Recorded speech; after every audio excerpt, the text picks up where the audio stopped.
دوستو، ذرا ایک لمحے کے لیے اپنی آنکھیں بند کرو. سوچو تم ایک ایسے کمرے میں داخل ہو رہے ہو جہاں ہوا میں بھاپ تیر رہی ہو، ٹھوکریاں کھلنے کی آوازیں گونج رہی ہوں اور تازہ پکے ہوئے کھانے کی خوشبو دل تک اترتی جا رہی ہو. یہ صرف کھانا نہیں، یہ ایک تہذیب کا دل ہے. یہ ہے ڈم سم، کینٹونیز لوگوں کی محبت، ان کا فن، ان کی پہچان. یہ روایت ایک زمانے میں چین کی قدیم شاہراہوں سے شروع ہوئی. مسافر تھکن سے چور ہوتے، چائے خانوں میں بیٹھتے اور مالکان ان کے لیے چھوٹے گرم ہلکے نوالے لاتے. کوئی نہیں جانتا تھا کہ یہ چھوٹی سی مہربانی ایک دن ایشیا کی سب سے مقبول فوڈ کلچر بن جائے گی.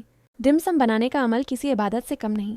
ہاتھ آٹے کو چھوتے ہیں، پتلا کرتے ہیں، ہر پیچ کو نرمی سے موڑتے ہیں.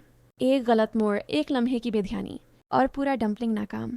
اسی لیے ہر ڈم سم کے پیچھے صبر ہے، فن ہے اور نسلوں کا تجربہ. جب ہار گاؤں کی شفاف جلد تمہاری انگلیوں سے چھوتی ہے، تمہیں اس میں لپٹی محنت محسوس ہوتی ہے. جب سیو میں کا بھاپدار ذائقہ تمہاری زبان تک آتا ہے، تم کینٹونیز کچن کی صدیوں پرانی خوشبو میں کھو جاتے ہو. رائس رولز کی نرمی، سوپ ڈمپلنگز کا گرم بھرپور رس، ایگ ٹارٹس کی سنہری مٹھاس، یہ سب کھانے نہیں، جیون کے ذائقے ہیں. کینٹونیز لوگ ڈم سم کو صرف پلیٹ پر نہیں رکھتے، وہ اسے دل پر رکھتے ہیں. یہ خاندانوں کا ملنا، بچوں کی ہنسی، بزرگوں کی دعائیں اور چائے کی بھاپ میں ملتی خوشیاں ہیں. یم چھا یعنی چائے کے ساتھ وقت گزارنا. یہ لمحے خریدے نہیں جا سکتے، یہ بانٹے جاتے ہیں. دنیا میں ہزاروں کھانے ہیں، لیکن ڈم سم کی روح صرف ایک ہی ہے. چھوٹے نوالے، بڑے احساسات.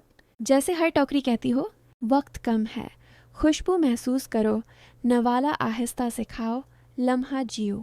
آج ڈم سم صرف چین کی سڑکوں پر نہیں، دنیا بھر کے بڑے شہروں میں سانس لے رہا ہے. لیکن چاہے یہ بیجنگ میں کھاؤ یا لندن میں، ایک چیز ہمیشہ ایک جیسی رہتی ہے. وہ پہلی بھاپ، وہ پہلی خوشبو اور وہ پہلا نوالا جو تمہیں بتاتا ہے کہ روایات کبھی ختم نہیں ہوتے، وہ زندہ رہتی ہیں ہر ڈم سم کے اندر. ڈم سم صرف کھانا نہیں ہے، یہ محبت ہے، یہ یادیں ہیں، یہ وہ ذائقہ ہے جو انسان کو انسان سے جوڑ دیتا ہے